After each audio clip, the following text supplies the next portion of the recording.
नमस्कार, स्वागत है आपका पहाड़ प्रभात में। आपके साथ मैं हूं अंजलि भंडारी। चलिए रुक करेंगे खबरों की ओर। आगामी शिमला नगर निगम चुनाव को लेकर बीजेपी के बाद अब कांग्रेस ने भी अपना घोषणा पत्र जारी कर दिया है। मुख्यमंत्री सुखविंदर सुक्खू, डिप्टी सीएम मुकेश अग्निहोत्री, कांग्रेस प्रदेश अध्यक्ष प्रतिभा सिंह समेत पार्टी के कई नेता इस दौरान मौजूद रहे। कांग्रेस ने इस घोषणा पत्र को कांग्रेस की वचनबद्धता के नाम से प्रस्तुत किया है, जिसमें शिमला शहर से जुड़ी कई घोषणाएं की गई हैं। कांग्रेस ने हमारे इरादे हमारे वायदे के नाम से कुल 14 क्षेत्रों को ध्यान में रखते हुए घोषणाएं की हैं।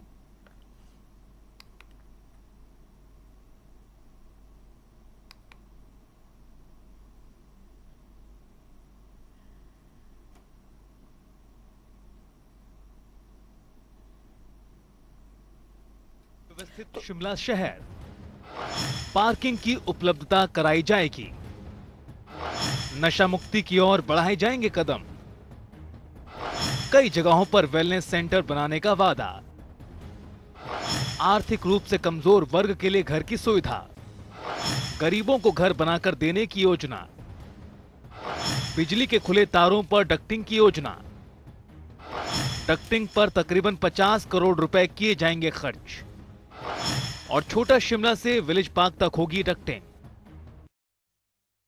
डबल इंजन की सरकार थी तो कारपोरेशन को मिला के ट्रिपल इंजन था।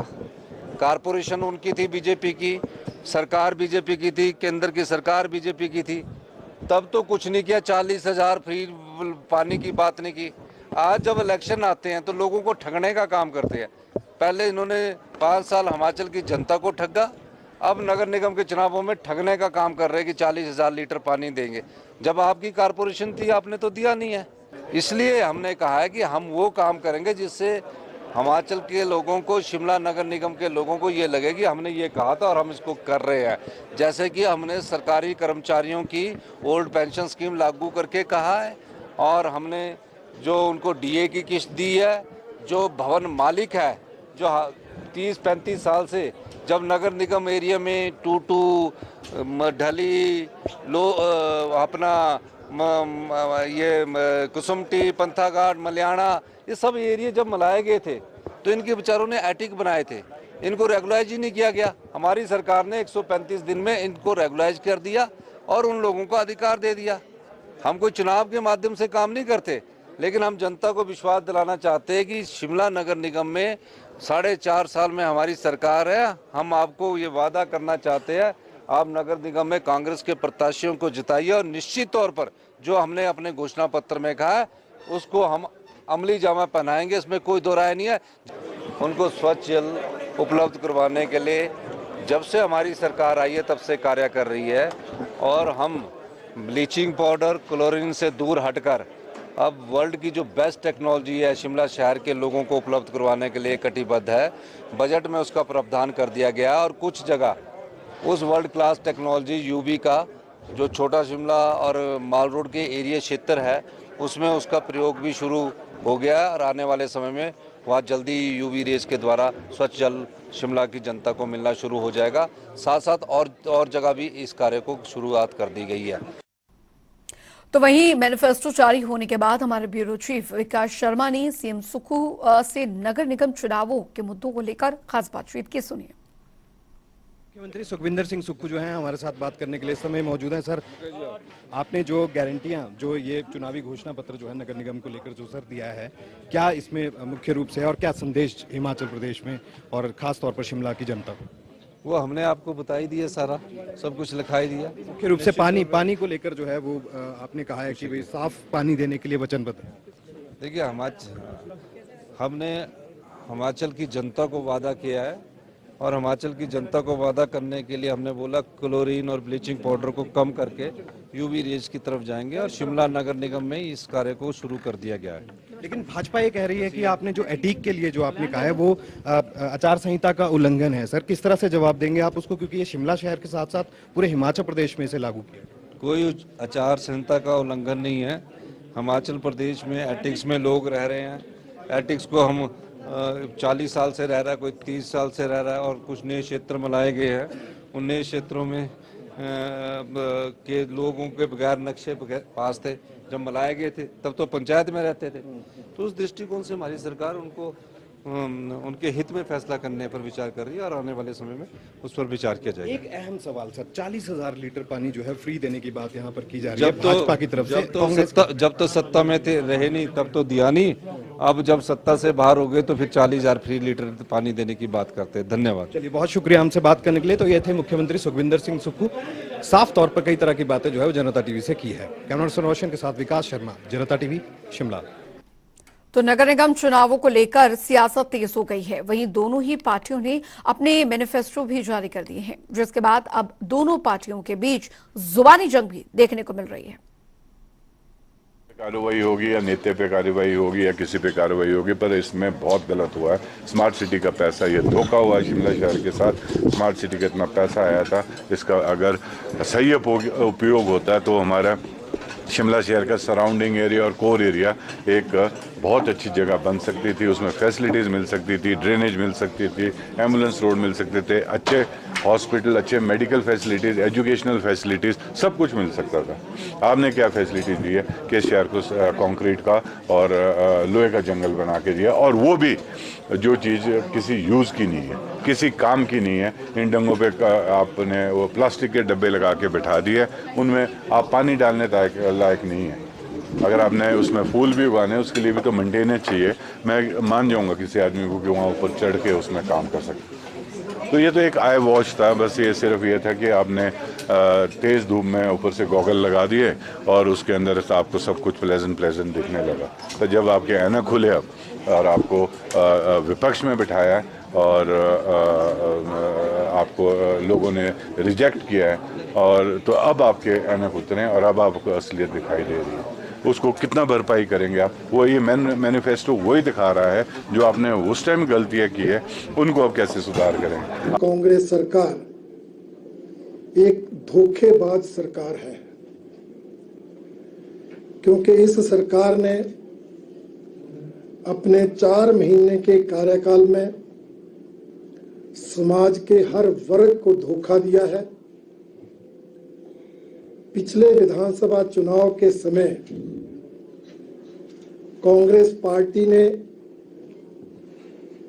प्रदेश की जनता से, समाज के हर वर्ग से अनेक वायदे किए थे। आज 4 महीने के कार्यकाल के बाद ये स्पष्ट होता है कि उन्होंने उस समय वो गारंटियां देकर प्रदेश की जनता को गुमराह किया। प्रदेश की जनता को गुमराह करके वो चुनाव जीता और सत्ता में आने पर हर वर्ग के साथ।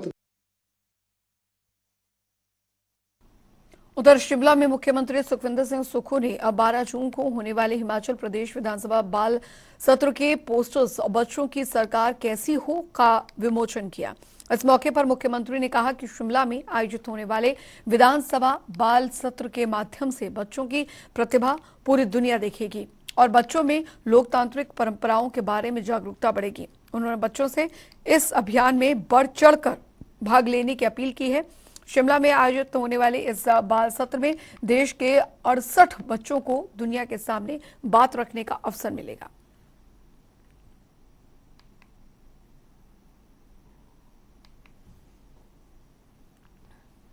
वहीं आपको बता दें, बद्दी पुलिस ने बढ़ते खनन माफियाओं के खिलाफ सख्त रुख अपनाना शुरू कर दिया है। पुलिस ने कार्रवाई करते हुए साल 2023 में कई विशेष अभियान चलाकर कुल 135 वाहनों को अवैध खनन के आरोप में सीज कर दिया है। साथ ही इन वाहनों पर खनन अभियान अधिनियम के तहत कुल 21,46,300 का जुर्माना लगाया गया है, जबकि पिछले साल कुल 90 चालान काटते हुए 16,32,000 के करीब जुर्माना वसूला गया था।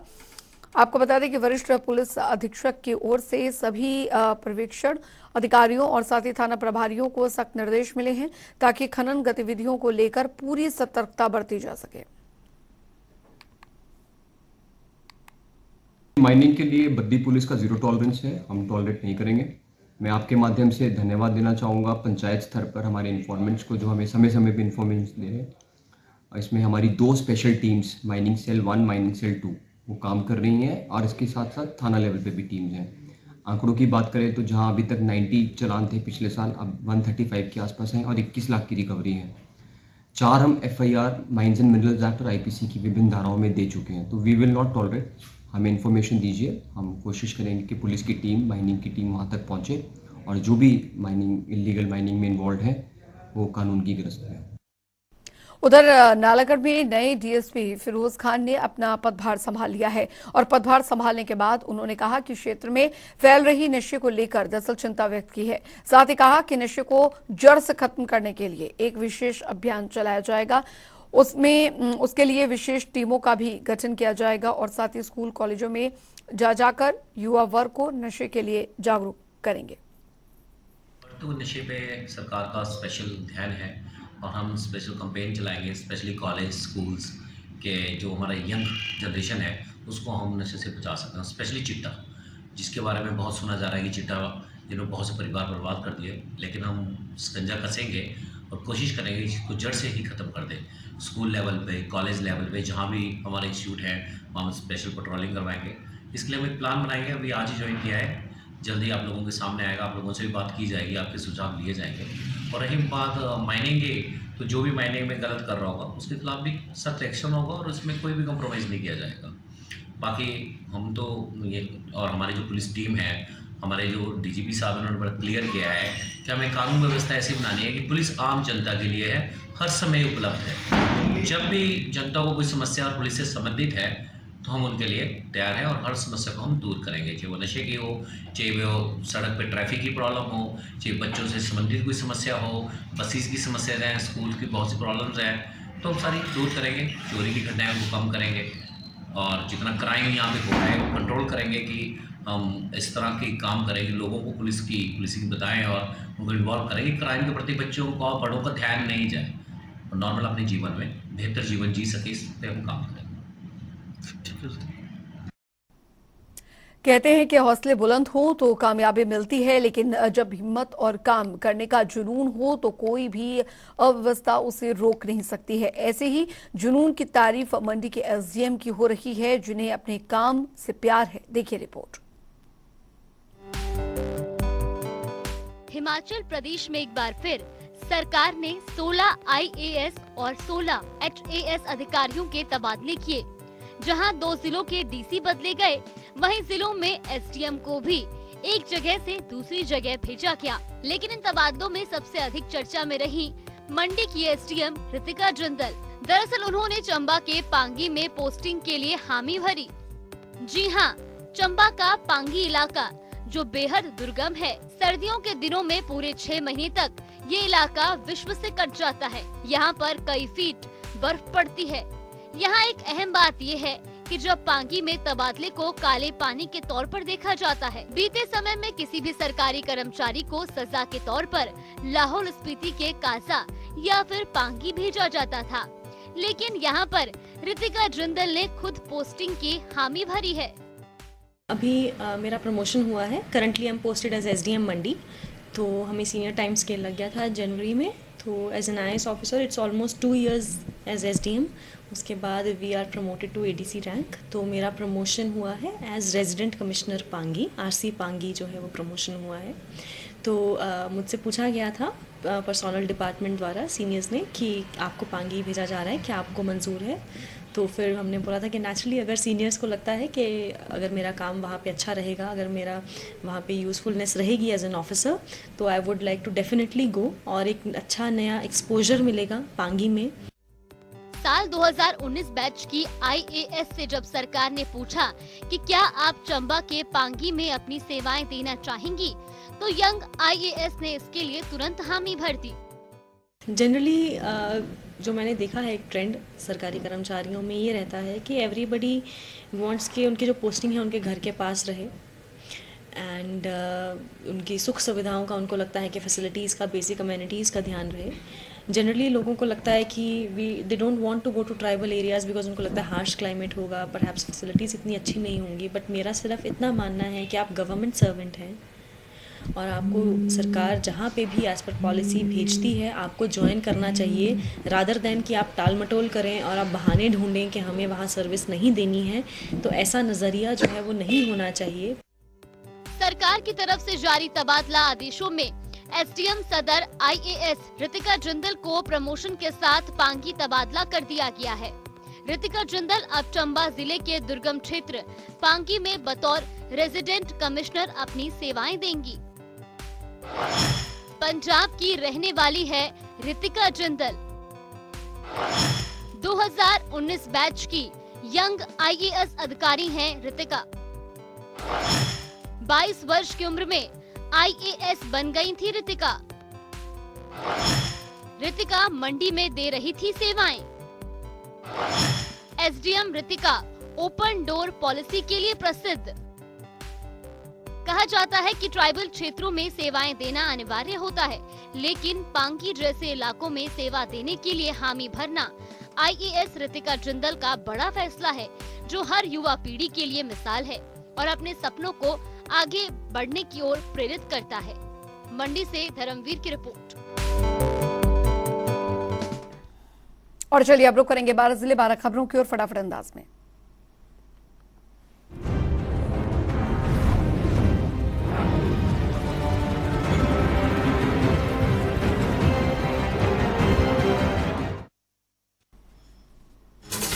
सोलन के औद्योगिक प्रशिक्षण संस्थान की ओर से ऐतिहासिक रोडो मैदान में खेल प्रतियोगिता का आयोजन किया गया, जिसमें कि 16 आईटीआई से 373 प्रतिभागियों ने भाग लिया।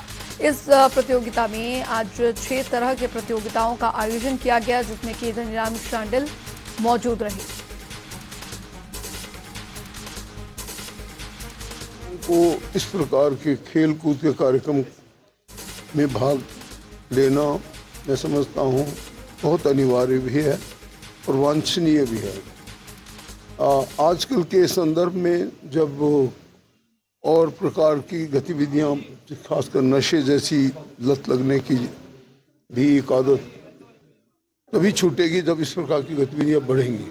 मैं तो कहता हूँ कि इस प्रकार की गतिविधियाँ बहुत शीघ्र हर इंस्टीट्यूट में होनी चाहिए। डिस्ट्रिक्ट लेवल आईटीआई का प्रोग्राम है, मैं इसका बहुत अभिवादन करता हूँ। सोलन के युवा एवं खेल विभाग अधिकारी सविंदर कैथ आजकल बच्चों को मुफ्त बॉक्सिंग प्रशिक्षण दे रहे हैं। बता दें आपको, युवा नशे और गलत आदतों में बच्चों ना पड़े, इसके लिए अब युवाओं का रुझान खेलों की तरफ किया जा रहा है। प्रदेश भर में सर्विस ऐप के जरिए निजी वाहन चालक बिना परमिट के सवारियों को ढो रहे हैं। मंडी में भी निजी वाहनों में सवारियां ढोने की शिकायतें पुलिस और क्षेत्रीय परिवहन अधिकारी को लगातार मिल रही थी, जिसके बाद पुलिस ने नाका लगाकर कार्रवाई की। हमने उसको पूछा, जो लड़का गाड़ी में बैठ रहा था, भाई आप कहाँ जा रहे हैं? तो उसने बोला मैंने राइड बुक की हुई है। हमने लड़की ड्राइवर को पूछा, वो बोल रहा है मेरे को अपना काम है, पेशी है, मैं तब जा रहा हूँ। अब पेशी है तो उससे तो हमें लेना देना नहीं है, वो अपना खर्चा निकाल रहा है, जो भी है उससे हमारा लेना देना नहीं है। अब हमारा भी इसमें काम में जो है बिल्कुल बंद है। हमें 1.5-2 महीने हो गए, हमारा कोई काम नहीं चला हुआ है। कोई बला एप्लीकेशन है कोई, उसके थ्रू जो वो कुछ गाड़ियां वाले जो ये काम कर रहे हैं, इलीगल अप्लाई कर रहे हैं, जबकि इनके पास ऐसा कोई भी सरकार ने ना इनको लाइसेंस दिया है, ना परमिट दिया है, ये सारा। और इसमें ना तो ये के परमिट कुछ भी नहीं है, और सरकार के टैक्स की चोरी भी है, जो ये बहुत ही गलत है। सोलन में नए डीसी के रूप में कार्यभार संभालने के बाद कहा कि पहले भी जिला सोलन में अन्य पदों पर सेवाएं दे चुके हूं और शहर की समस्याओं से भली भांति हूं। शहर में पार्किंग की समस्या को जल्द खत्म करने का प्रयास करेंगे।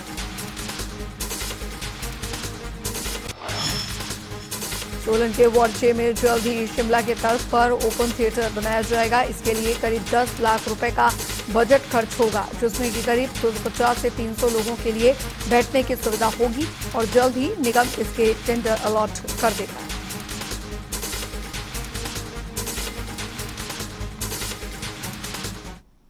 ज्वार पार्क को बनाने के लिए पूर्व में जो है लगभग मेरे ख्याल से 5 से 7 साल पहले एक यहाँ पे प्रोजेक्ट तैयार किया गया था, जिसमें डिफरेंट सेक्शंस को बनाया गया था। एक में ओपन ऑडिटोरियम था, एक में आपका बास्केटबॉल कोर्ट था, और जो स्विंग्स वगैरह अलग से थे, एक छोटा सा बैडमिंटन कोर्ट था। तो उसको वो मेरे ख्याल से उसमें मैं मनोनीत पार्षद भी था, तो उस समय मेरे संज्ञान में ये चीज़ थी मेरे दिमाग में कि एक ऐसा प्रोजेक्ट जो है नगर परिषद के द्वारा वो तैयार किया गया था। जिला मुख्यालय धर्मशाला में जिला पंचायत राज अधिकारी कार्यालय के बाहर जिला परिषद के सदस्य अनशन पर बैठे। बता दें कि जिला परिषद सदस्य का कहना है कि बजट नहीं जारी होने की वजह से पिछले 1 साल से लगातार जिला हेडक्वार्टर के बार-बार चक्कर लगाने पड़ रहे हैं।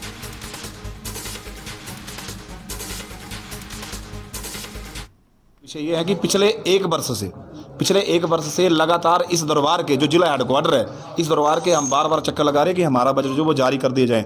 हमारा अभी रनिंग जो एनुअल प्लान है वो रनिंग जो चला हुआ वो 23-24 है, लेकिन हमारा एनुअल जो बजट 22-23 का अभी तक जारी नहीं किया गया, जो लगभग 10,31,62,000 जो राशि जो भारत सरकार के द्वारा, जो केंद्र सरकार के द्वारा 15वें वित्त आयोग की राशि भेजी गई है, लेकिन इतना नालायक सिस्टम है कि आज तक जो वो पैसा हमारा जारी नहीं किया गया।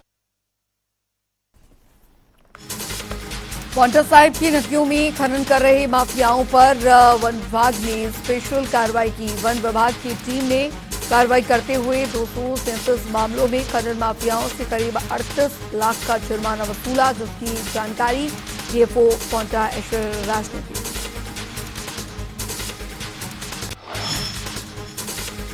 उधर बिलासपुर में जेबीटी एसोसिएशन ने धरना प्रदर्शन किया। इस दौरान जेबीटी प्रशिक्षुओं ने गुरुद्वारा चौक से शिक्षा उपनिदेशक कार्यालय तक रोष रैली निकाली और सरकार के खिलाफ नारेबाजी की।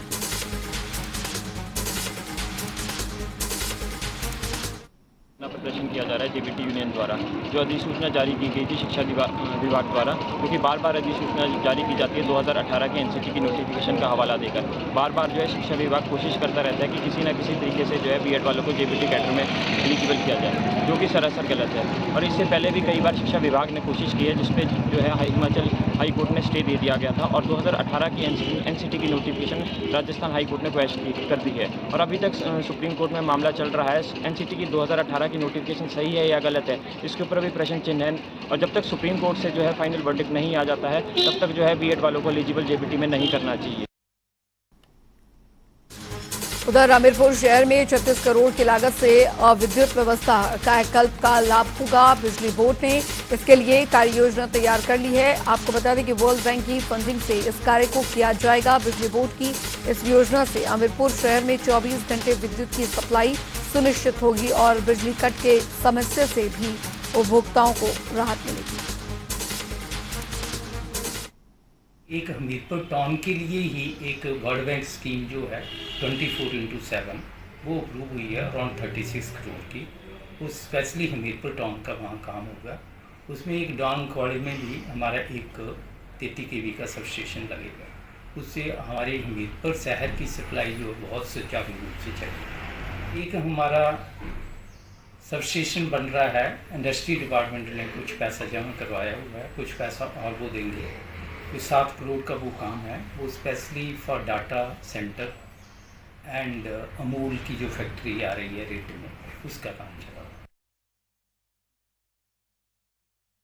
नूरपुर की विकासखंड अधिकारी सुषमा कुमारी ने कार्यभार संभाल लिया है। बता दें इस दौरान उन्होंने कहा है कि सरकार की प्रदेश में चलाई जा रही सभी योजनाओं को घर घर तक पहुंचाने का प्रयास करेंगे।